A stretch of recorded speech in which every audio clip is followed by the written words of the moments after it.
Hey guys, welcome to government jobs Gyan YouTube channel. Guys, आज की इस वीडियो में हम बात करेंगे सीजीपीएससी स्टेट सर्विस एग्जामिनेशन 2025 के new notification online form apply process के बारे में। जी हाँ दोस्तों, छत्तीसगढ़ पब्लिक सर्विस कमीशन ने स्टेट सर्विस एग्जामिनेशन 2025 के लिए नोटिफिकेशन रिलीज कर दिया है। कैसे आप इस एग्जाम में पार्टिसिपेट करने के लिए अपने फॉर्म अप्लाई कर सकते हो बिना कोई मिस्टेक किए हुए, इसकी पूरी जानकारी हम आपको स्टेप बाय स्टेप रजिस्ट्रेशन से लेकर प्रिंट तक इस वीडियो में देंगे। बस आपको इस वीडियो को स्किप किए बिना शुरू से लेकर एंड तक देखना है। उसके बाद वीडियो पसंद आए तो इसे लाइक और शेयर कर दें। चैनल पर नए हो तो इसे सब्सक्राइब कर लें। साथ ही साथ आपको फॉर्म अप्लाई करते हुए जो जो भी प्रॉब्लम फेस हो रही है उन सभी का हल आपको इस वीडियो में मिल जाएगा। तो बिना कोई वक्त गंवाए चलिए शुरू करते हैं। आपको इस वीडियो के डिस्क्रिप्शन बॉक्स में हमारी वेबसाइट ind-sarkari-naukri.in के इस पेज का लिंक मिल जाएगा। यहाँ पर आपको इस भर्ती के रिगार्डिंग सभी डिटेल्स प्रोवाइड कर दी गई है। इस एग्जाम के regarding Chhattisgarh public service commission CGPSC ने स्टेट सर्विस एग्जामिनेशन एसएससी 2025 के लिए नोटिफिकेशन रिलीज कर दिया है, जिसके तहत 238 खाली पदों को भरा जाएगा। यहाँ पर पोस्ट के नाम आप चेकआउट कर सकते हो। State administrative service, state financial service officer, food inspector, district excise officer, नायब तहसीलदार, यहाँ से आप सभी पोस्ट के नाम चेकआउट कर सकते हो, या फिर आप ऑफिशियल नोटिफिकेशन में से पोस्ट के नाम चेकआउट कर सकते हो और यहाँ पर ऑर्गेनाइजेशन के नाम चेकआउट कर सकते हो, किस डिपार्टमेंट में किस पोस्ट के लिए कितनी नंबर ऑफ वैकेंसीज निकली है। यहाँ पर डेट्स की अगर बात करें तो आप इस भर्ती के लिए 1 दिसंबर 2025 से 30 दिसंबर 2025 के बीच में अप्लाई कर सकते हो। फीस पेमेंट की अगर बात करें तो यहाँ पर आपको फीस पेमेंट भी 30 दिसंबर 2025 तक ही करना होगा। लास्ट डेट फीस पेमेंट की 30 दिसंबर 2025 है। प्री एग्जाम आपका 22 फरवरी 2026 को कंडक्ट होगा। मेन एग्जाम 16 से 19 मई 2026 के बीच में कंडक्ट होगा। आकर्षक सैलरी पैकेज आपको प्रोवाइड कराया जाएगा। बैचलर डिग्री धारक कैंडिडेट एलिजिबल हैं, अप्लाई कर सकते हैं। 21 से 30 साल आपकी आयु सीमा रखी गई है। अनरिजर्व और छत्तीसगढ़ स्टेट से अलग सभी स्टेट के कैंडिडेट के लिए 400 रुपये फीस है। छत्तीसगढ़ के रिजर्व कैटेगरी कैंडिडेट के लिए 300 रुपये फीस है। करेक्शन अगर आप करना चाहते हो फॉर्म में तो फिर आपको 500 रुपये यहाँ पर चार्ज देना होगा।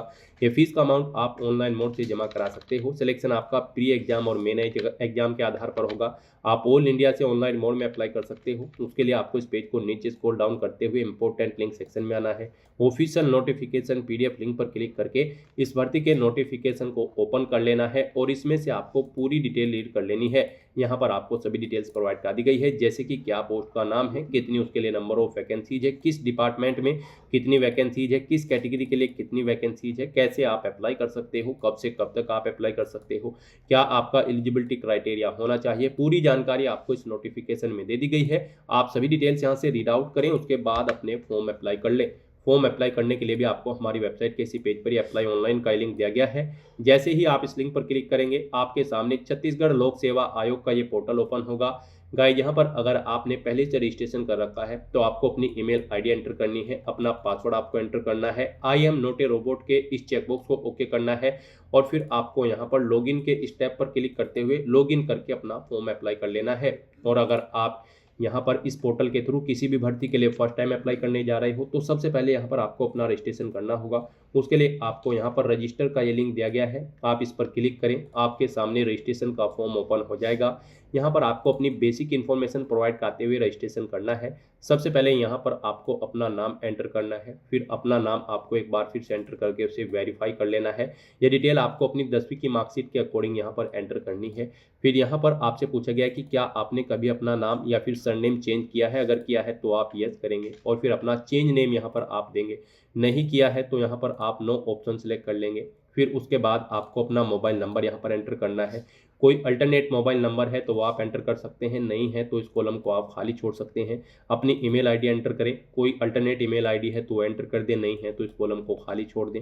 फिर यहाँ पर आपको अपने फादर का नाम एंटर करना है, उसे एक बार फिर से एंटर करके आपको वेरीफाई कर लेना है। अपनी मदर का नाम एंटर करना है, उसे भी वेरीफाई कर लेना है एक बार फिर से एंटर करके। उसके बाद गाइस यहाँ पर आपको अपना जेंडर सेलेक्ट करना है। उसके बाद आपको अपना जेंडर यहाँ पर एक बार फिर से सिलेक्ट करके उसे वेरीफाई कर लेना है। अपनी डेट ऑफ बर्थ आपको सिलेक्ट करनी है, डेट ऑफ बर्थ भी आपको एक बार फिर से सिलेक्ट करके उसे वेरीफाई करनी है। कोई अपनी आइडेंटिटी का डॉक्यूमेंट यहाँ पर आपको सिलेक्ट करना है, जैसे कि passport, PAN card, driving licence या फिर आधार। आप अपने अकॉर्डिंग ऑप्शन यहाँ पर सिलेक्ट करें, उसका नंबर आप यहाँ पर एंटर करें और फिर गाइज आप यहाँ पर जनरेट ओटीपी के इस ऑप्शन पर क्लिक करें। फिर आपके रजिस्टर्ड मोबाइल नंबर और ईमेल आईडी पर एक ओटीपी आया होगा, वो ओटीपी आपको यहाँ पर एंटर करने हैं और फिर सबमिट के इस ऑप्शन पर क्लिक करना है। फिर यहाँ पर आपको अपना लाइव फोटो कैप्चर करना है और अपने सिग्नेचर आपको अपलोड करने हैं। फोटो कैप्चर करने के लिए आपको कैप्चर फोटो के इस ऑप्शन पर क्लिक करना है। फिर यहाँ पर जो मोबाइल नंबर आपने ऊपर एंटर किया है उस पर एक लिंक प्राप्त होगा आपको, जिसके माध्यम से आप अपना मोबाइल कैमरा की मदद से ओपन कैमरा बटन को क्लिक कर अभ्यर्थी अपना लाइव फोटो यहां पर अपलोड करेंगे। आपको यह भी सुनिश्चित करना होगा कि आपके द्वारा कैप्चर किया गया फोटो बिल्कुल स्पष्ट हो, उसमें आपके दोनों कान स्पष्ट दिखाई दे रहे हों तथा आंखें खुली हुई हो। फोटो कैप्चर करते समय आपको ऐसी दीवार अथवा सरफेस को बैकग्राउंड के रूप में प्रयुक्त करना है जो एक ही हल्के रंग में हो, और अभ्यर्थियों को यह भी प्रयास करना होगा कि कैप्चर किया हुआ आपका जो फोटो होगा उस पर आपका लगभग 80% भाग आपके चेहरे का आए। यदि अभ्यर्थी कैप्चर किए हुए फोटो को बदलना चाहते हैं तो आप रिकैप्चर के बटन पर क्लिक करके दोबारा से यहां पर अपना फोटो कैप्चर कर सकते हैं जब तक आपका फोटो यहां पर बिल्कुल स्पष्ट दिखाई न दे। यहां पर पर्याप्त बड़े तथा स्पष्ट चेहरे युक्त फोटो कैप्चर करने के बाद वेरीफाई एंड अपलोड बटन का आपको यूज करते हुए अपना लाइव फोटो यहां पर कैप्चर करना है। फिर यहाँ पर आपको अपने सिग्नेचर अपलोड करने हैं। इसके लिए भी आपको गाइडलाइन दी गई है। गाइड यहाँ पर आपके सिग्नेचर ब्लैक बॉल पॉइंट से होने चाहिए एक सफ़ेद कागज पर, और ये जेपीजी फॉर्मेट में आपकी फाइल होनी चाहिए। उसका साइज 100 KB से कम होना चाहिए। तो अपने सिग्नेचर अपलोड करने के लिए आपको अपलोड सिग्नेचर के इस ऑप्शन पर क्लिक करना है, फाइल को सिलेक्ट कर लेना है और अपने सिग्नेचर आपको यहाँ पर अपलोड कर देने हैं। और उसके बाद गाइड फिर आपको यहाँ पर सेव के इस ऑप्शन पर क्लिक करना है। फिर आपके सामने आपका डैशबोर्ड कुछ इस तरह से शो होगा। अब आपको स्टेट सर्विस प्री एग्जाम 2025 पर अप्लाई करने के लिए यहाँ पर स्टेट सर्विस प्री एग्जाम 2025 के इस सेक्शन के ऊपर अपना माउस या कर्सर लाना है। फिर आपको अप्लाई का ये टैब मिलेगा, आपको अप्लाई के स्टेप पर क्लिक करना है। नेक्स्ट यहाँ पर आपको अपनी प्रोफाइल वेरीफाई करनी है। आप डिजी लॉकर के माध्यम से अपनी प्रोफाइल यहाँ पर वेरीफाई कर सकते हैं, या फिर आप सीजीपीएससी द्वारा जारी किए गए यूनिक आईडी नंबर के थ्रू अपनी प्रोफाइल वेरीफाई कर सकते हैं। आपके पास यहाँ पर यूनिक आईडी नंबर नहीं है तो आप उसे भी यहाँ पर गेट कर सकते हैं इस थर्ड ऑप्शन पर क्लिक करते हुए। तो यहाँ पर अब आपको अपनी प्रोफाइल वेरीफाई करनी है डिजी लॉकर के माध्यम से। अगर आप अपनी प्रोफाइल यहाँ पर वेरीफाई करते हैं तो आप डिजी लॉकर के माध्यम के आधार नंबर आधारित सत्यापन हेतु क्लिक करें के इस ऑप्शन पर क्लिक करेंगे। फिर आपके सामने कुछ इस तरह से इंटरफेस ओपन होगा। आप यहां पर मोबाइल नंबर के थ्रू साइन इन कर सकते हैं, या फिर यूजर नेम के थ्रू, या फिर आधार के थ्रू यहां पर आप साइन इन करके नेक्स्ट के ऑप्शन पर क्लिक करेंगे। और गाइस यहां पर अगर डिजी लॉकर पर आपका अकाउंट नहीं है तो आप यहां पर इस ऑप्शन पर क्लिक करके अपना अकाउंट भी क्रिएट कर सकते हो।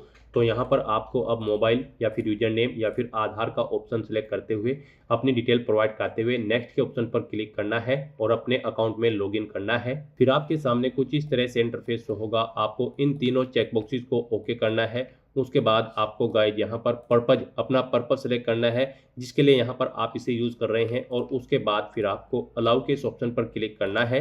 इस तरह से यहाँ पर आपका डिजी लॉकर के थ्रू अपना वेरिफिकेशन कंप्लीट हो जाएगा। अब आपको सबमिट वेरिफिकेशन के इस टैब पर क्लिक करना है। फिर यहाँ पर आपको आपके डैशबोर्ड में रिडायरेक्ट कर दिया गया है। अब आपको यहाँ पर दोबारा से स्टेट सर्विस प्री एग्जाम 2025 के इस सेक्शन में आना है, और अब आपको दोबारा से अप्लाई के स्टेप पर क्लिक करना है। फिर आपके सामने कुछ इस तरह से इंटरफेस ओपन होगा। यहाँ पर अब आपको अपना फॉर्म अप्लाई करने के लिए इन स्टेप्स को कंप्लीट करना होगा। सबसे पहले आपको अपनी पर्सनल इन्फॉर्मेशन देनी है, फिर एड्रेस की डिटेल देनी है, उसके बाद क्वालिफिकेशन की डिटेल देनी है, फिर वर्क एक्सपीरियंस की, उसके बाद आपको अपना फोटो सिग्नेचर यहाँ पर अपलोड करने हैं, फिर पोस्ट यहाँ पर आपको अप्लाई करनी है। तो यहाँ पर अपने इन स्टेप्स को कंप्लीट करने के लिए गाइड आपको सबसे पहले पर्सनल इन्फॉर्मेशन में अपनी डिटेल देनी है। यहाँ पर आपको आपकी कुछ पर्सनल इन्फॉर्मेशन ऑटोमेटिकली फिर मिलेगी जो आपने रजिस्ट्रेशन टाइम पे प्रोवाइड कराई थी। बस अब आपको इस पेज को नीचे स्क्रॉल डाउन करना है और यहाँ पर आपको अपनी नेशनलिटी सिलेक्ट कर लेनी है। फिर आपको अपना रिलीजन यहाँ पर सिलेक्ट करना है। उसके बाद आपको अपना मैरिटल स्टेटस यहाँ पर सिलेक्ट करना है कि आप मैरिड हो या फिर नहीं, आप अपने अकॉर्डिंग ऑप्शन सेलेक्ट करेंगे। अपना जन्म स्थान आपको यहाँ पर एंटर करना है। यहाँ पर जन्म तिथि के प्रमाण के रूप में आपके द्वारा प्रस्तुत किया जाने वाला दस्तावेज आपको यहाँ पर सेलेक्ट करना होगा, कोई भी, जैसे कि 10वीं की मार्कशीट या फिर 12वीं की मार्कशीट या फिर बर्थ सर्टिफिकेट, आपको अपने अकॉर्डिंग यहाँ पर ऑप्शन सेलेक्ट करना है। यहाँ पर जन्म तिथि के प्रमाण के रूप में प्रस्तुत किए जाने वाले दस्तावेज पर दिखाया गया रोल नंबर या फिर प्रमाण पत्र संख्या आपको यहाँ पर एंटर करनी होगी। फिर यहाँ पर आपको बताना है अपनी रेजिडेंशियल डिटेल। यहाँ पर आपसे पूछा गया कि क्या आप छत्तीसगढ़ के मूल निवासी हैं, अगर हैं तो आप यस करेंगे। नहीं तो आप यहाँ पर नो ऑप्शन सेलेक्ट करेंगे। यस ऑप्शन अगर आप सेलेक्ट करते हैं तो फिर मूल निवास प्रमाण पत्र में दर्शित जिले का नाम यहाँ पर आपको सिलेक्ट करना होगा, यानी कि आपको अपने जिले का नाम यहाँ पर सिलेक्ट करना होगा। फिर आपको अपनी लोकेलिटी बतानी है, वो रूरल एरिया में है या फिर अर्बन, आप अपने अकॉर्डिंग ऑप्शन सेलेक्ट करेंगे। फिर उसके बाद आपको अपनी कैटेगरी यहाँ पर सिलेक्ट करनी है। आप अनरिजर्व कैटेगरी में आते हैं, SC ST या फिर OBC में, आप अपने अकॉर्डिंग ऑप्शन सेलेक्ट करेंगे। यहाँ पर अगर आप रिजर्व कैटेगरी के अंतर्गत आते हैं तो फिर आप अपना सर्टिफिकेट नंबर देंगे। यहाँ पर कास्ट सर्टिफिकेट का नंबर आपको देना होगा। यहाँ पर आपको किस जिले से वो इशू हुआ है वो जिला यहाँ पर आपको सेलेक्ट कर लेना है। फिर यहाँ पर आपको अपने प्रमाण पत्र का अथॉरिटी का नाम देना है जिसने आपको ये सर्टिफिकेट इशू कराया है, जैसे कि पटवारी, तहसीलदार या फिर कानूगो या फिर सिटी मजिस्ट्रेट। उसके बाद यहाँ पर आपको किस डेट को ये इशू हुआ है वो डेट आपको सिलेक्ट कर लेनी है। फिर आपसे पूछा गया है कि क्या आप यहाँ पर PH कैंडिडेट हैं, दिव्यांग कैंडिडेट हैं, अगर हैं तो आप यस ऑप्शन सेलेक्ट करेंगे। अपनी परसेंटेज सेलेक्ट करेंगे, 40% से अबव है या फिर बिलो है। फिर यहाँ पर आपको अपनी दिव्यांगता का प्रकार सेलेक्ट करना है। इस तरह से आपको अपनी दिव्यांगता की डिटेल यहाँ पर देनी है। अगर आप दिव्यांग कैंडिडेट नहीं है तो आप नो ऑप्शन सेलेक्ट करेंगे। फिर आपसे पूछा गया कि क्या आप एक सर्विस मैन हैं, अगर हैं तो आप यस करेंगे। अपनी सर्विस की डिटेल यहाँ पर आप देंगे, नहीं है तो आप नो ऑप्शन सेलेक्ट करेंगे। फिर यहाँ पर आपसे पूछा गया कि क्या आप छत्तीसगढ़ के शासकीय कर्मचारी हैं या वर्तमान में छत्तीसगढ़ राज्य के किसी बोर्ड या फिर निगम में कार्यरत हैं, अगर हैं तो आप यस ऑप्शन सेलेक्ट करेंगे, उसकी डिटेल देंगे, नहीं है तो आप नो ऑप्शन सेलेक्ट करेंगे। फिर आपसे पूछा गया कि क्या आप वर्तमान में छत्तीसगढ़ के संविदा कर्मचारी हैं, अगर हैं तो यस करें, नहीं तो नो ऑप्शन सेलेक्ट करें। फिर आपसे पूछा गया है कि क्या आप नगर सैनिक के रूप में सेवा कर रहे हैं, अगर कर रहे हैं तो यस करके उसकी डिटेल दें, नहीं कर रहे हैं तो नो ऑप्शन सेलेक्ट करें। क्या आप शिक्षा कर्मी या फिर पंचायत कर्मी हैं, क्या आप यहाँ पर छटनी किए हुए कर्मचारी हैं, तो इनमें आपको यस या नो अपने अकॉर्डिंग ऑप्शन सेलेक्ट कर लेना है। फिर आपसे पूछा गया है कि क्या आप छत्तीसगढ़ शासन द्वारा अंतर्जातीय विवाह प्रोत्साहन के अंतर्गत पुरस्कृत किए गए हैं, अगर किए गए हैं तो यस करेंगे, नहीं तो नो ऑप्शन सेलेक्ट करेंगे। क्या आप छत्तीसगढ़ शासन द्वारा निम्नलिखित में से किसी पुरस्कार से सम्मानित हैं, अगर हैं तो आप यहाँ पर यस करेंगे, नहीं तो नो ऑप्शन सेलेक्ट करेंगे। फिर यहाँ पर आपको पूछा गया है कि क्या आपने सेवा की अवधि के दौरान सेवा की समाप्ति की है, अगर की है तो आप यस करेंगे, नहीं तो नो ऑप्शन सेलेक्ट करेंगे। आप किसी आपराधिक मामले में दोषी हैं तो आप यस करेंगे। और फिर यहाँ पर आप एलिजिबल नहीं होंगे, नहीं है दोषी तो आप नो ऑप्शन सेलेक्ट करेंगे। फिर यहाँ पर आपको अपनी बैंक अकाउंट की डिटेल देनी है। इसमें गाइज आपको अपना अकाउंट होल्डर का नाम देना है, खाता संख्या देनी है, अपने बैंक का IFSC कोड देना है, बैंक का नाम यहाँ पर आपको देना है। इस तरह से अपनी ये डिटेल प्रोवाइड करने के बाद फिर आपको यहाँ पर सेव एंड नेक्स्ट के इस ऑप्शन पर क्लिक कर देना है और अपनी ये डिटेल यहाँ पर आपको सेव कर देनी है। इस तरह से यहाँ पर आपकी पर्सनल डिटेल सक्सेसफुली सेव हो जाएगी। अब गाइज आपको अपनी एड्रेस की डिटेल देनी है। यहाँ पर आप अपना परमानेंट एड्रेस एंटर करें, उसके बाद आप अपना कोरोस्पोंडेंस एड्रेस यहाँ पर एंटर करें। और अगर आपका कोरोस्पोंडेंस एड्रेस आपके परमानेंट एड्रेस के अकॉर्डिंग सेम है तो आप इस चेकबॉक्स को ओके कर देंगे। ऑटोमेटिकली आपका कोरोस्पोंडेंस एड्रेस आपके परमानेंट एड्रेस के अकॉर्डिंग यहाँ पर फिल हो जाएगा और फिर आपको यहाँ पर सेव एंड नेक्स्ट के इस ऑप्शन पर क्लिक कर देना है। नेक्स्ट यहाँ पर आपको अपनी क्वालिफिकेशन की डिटेल प्रोवाइड करनी है। Guys, Chhattisgarh public service commission state service exam 2025 में पार्टिसिपेट करने के लिए आपके पास बैचलर डिग्री होनी रिक्वायर्ड है किसी वेल रिकॉग्नाइज्ड यूनिवर्सिटी से किसी भी डिसिप्लिन के अंतर्गत। तो यहाँ पर अब आपको अपनी क्वालिफिकेशन की डिटेल प्रोवाइड करनी है। सबसे पहले यहाँ पर आपको ऑप्शन सेलेक्ट करना है 10वीं का SSC या फिर मैट्रिक। उसके बाद आपको 12वीं क्लास की डिटेल देनी है।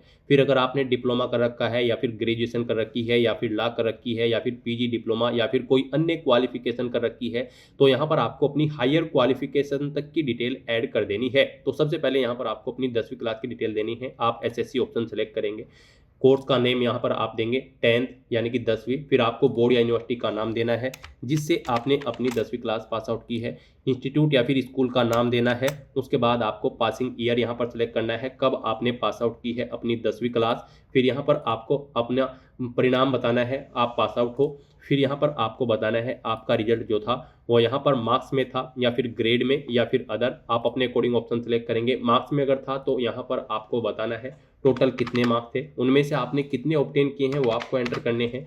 इनके अकॉर्डिंग यहाँ पर आपकी परसेंटेज कैलकुलेट करके आपको शो कर दी जाएगी। और फिर गाइज आपको यहाँ पर ऐड के इस ऑप्शन पर क्लिक करके अपनी ये डिटेल ऐड कर देनी है। इस तरह से यहाँ पर आपको 1 बाय 1 करके अपनी 10वीं और 12वीं क्लास की डिटेल ऐड करनी है। फिर आपने यहाँ पर जो भी क्वालिफिकेशन कर रखी है उसके बाद जैसे कोई डिप्लोमा या फिर ग्रेजुएशन डिग्री या फिर पोस्ट ग्रेजुएशन या फिर लॉ या फिर पीजी डिप्लोमा, उन्हें भी यहाँ पर आपको 1 बाय 1 करके ऐसे ही सिलेक्ट करके उनकी डिटेल भी आपको ऐड कर देनी है। यानी कि आपको यहाँ पर अपनी हायर क्वालिफिकेशन तक की डिटेल ऐड कर देनी है। इस तरह से यहाँ पर अपनी क्वालिफिकेशन ऐड करने के बाद फिर आपको इस चेकबॉक्स को ओके करना है और उसके बाद नेक्स्ट के इस ऑप्शन पर क्लिक करना है। नेक्स्ट यहाँ पर आपको अपने वर्क एक्सपीरियंस की डिटेल देनी है। अगर आपको यहाँ पर एक्सपीरियंस है तो आप येस ऑप्शन सेलेक्ट करेंगे, अपने एक्सपीरियंस की डिटेल यहाँ पर देंगे, यानी कि एम्प्लॉयर टाइप आप सेलेक्ट करेंगे, किस में आप कार्यरत थे। यहाँ पर एम्प्लॉयमेंट में आपको बताना है आप प्रेजेंट में भी कार्यरत है या फिर आप पहले कार्यरत थे। यहाँ पर आपको एम्प्लॉयर का नाम देना है, अपना नाम देना है। उसके बाद यहाँ पर आपको बताना है अपना पता। उसके बाद आपको पोस्ट का नाम देना है, जिस पोस्ट पर आप कार्यरत थे, कब से कब तक आप कार्यरत थे वो डेट आपको सिलेक्ट कर लेनी है। फिर यहाँ पर आपको ऑर्गेनाइजेशन का नाम देना है, अपनी एनुअल इनकम यहाँ पर आपको देनी है और सेव के ऑप्शन पर क्लिक करके अपने एक्सपीरियंस की डिटेल आपको सेव कर देनी है। और अगर आपको एक्सपीरियंस नहीं है तो आप सिंपली नो ऑप्शन सेलेक्ट करेंगे, सेव के इस ऑप्शन पर क्लिक करेंगे। नेक्स्ट यहाँ पर आपको अपने फोटो और सिग्नेचर अपलोड करने हैं। फोटो यहाँ पर आपको ऑटोमेटिकली अपलोडेड मिलेगा जो आपने यहाँ पर रजिस्ट्रेशन करते हुए अपलोड किया था। सिग्नेचर भी आपको अपलोड मिल सकते हैं, नहीं आपको सिग्नेचर अपलोड मिले हैं तो आप यहाँ पर इस ऑप्शन पर क्लिक करके अपने सिग्नेचर की फाइल सेलेक्ट करके उसे यहाँ पर अपलोड कर दें। यहाँ पर आपका जो सिग्नेचर होंगे वो गाइज 20 KB से 100 KB के बीच में होने चाहिए। जेपीजी या फिर जेपीजी या फिर पीएनजी फॉर्मेट में आपके सिग्नेचर होने चाहिए। इस तरह से यहाँ पर आपको अपना फोटो और सिग्नेचर अपलोड करने के बाद फिर सेव एंड नेक्स्ट के इस ऑप्शन पर क्लिक करना है। नेक्स्ट आपके सामने कुछ इस तरह से इंटरफेस शो होगा। यहाँ पर आपको state service pre exam 2025 select करना है, ये आपको ऑटोमेटिकली सिलेक्टेड मिलेगा। फिर आपको यहाँ पर पूछा गया है कि क्या आपने यहाँ पर किसी मान्यता प्राप्त यूनिवर्सिटी से अपनी ग्रेजुएशन कंप्लीट कर रखी है, तो यहाँ पर आपको यस ऑप्शन सेलेक्ट करना है। Guys CGPSC state service examination 2025 में पार्टिसिपेट करने के लिए आपके पास ग्रेजुएट डिग्री होनी जरूरी है। यहाँ पर आपको यस ऑप्शन सेलेक्ट करना है, उसके बाद आपको इस चेकबॉक्स को ओके करना है और फिर आपको सेव एंड नेक्स्ट के इस ऑप्शन पर क्लिक कर देना है। फिर आपके सामने कुछ इस तरह से इंटरफेस ओपन होगा। अब यहाँ पर आपको अपना नाम एंटर करना है और उसके बाद सेव एंड नेक्स्ट के इस ऑप्शन पर क्लिक करना है। फिर यहाँ पर आपको आपके एप्लीकेशन फॉर्म का पूरा प्रीव्यू शो कर दिया गया है। आपको सभी डिटेल केयरफुली चेकआउट करनी है, पेज को नीचे स्क्रॉल डाउन करना है। यहाँ पर बस अब आपको अपना एग्जाम सेंटर सेलेक्ट करना है, फिर आपको इस चेकबॉक्स को ओके करना है और उसके बाद गाइड आपको यहाँ पर पे नाउ के ऑप्शन पर क्लिक करना है। आपको आपकी कैटेगरी के अकॉर्डिंग यहाँ पर एप्लीकेशन फीस का अमाउंट शो कर दिया जाएगा। अब आपको ये फीस पेमेंट करना है। आप पे नाउ के ऑप्शन पर क्लिक करें और अपना फीस पेमेंट कर दें। आप यहाँ पर अपना fees payment debit card, credit card, net banking या फिर यूपीआई के माध्यम से कर सकते हो। आपको जो बेस्ट ऑप्शन लगता है उसके थ्रू यहाँ पर आप अपना फीस पेमेंट कर दें। सक्सेसफुली फीस पेमेंट करने के बाद आपका फॉर्म सबमिट हो जाएगा। उसके बाद आपको अपने एप्लीकेशन फॉर्म का एक हार्ड कॉपी प्रिंट आउट ले लेना है फ्यूचर यूज के लिए, फ्यूचर रेफरेंस के लिए, और फिर आप अपने डैशबोर्ड में जाकर चेकआउट कर सकते हो कि आपका फॉर्म सक्सेसफुली सबमिट हो चुका है या फिर नहीं। तो दोस्तों ऐसे आप Chhattisgarh public service commission state service examination 2025 के लिए अपना फॉर्म अप्लाई कर सकते हो बिना कोई मिस्टेक किए हुए। आज की इस वीडियो में बस इतना ही। आई होप ये वीडियो आपको पसंद आई होगी। अगर पसंद आई हो तो इसे लाइक और शेयर करें, चैनल पर नए हो तो इसे सब्सक्राइब कर लें। Thanks for watching.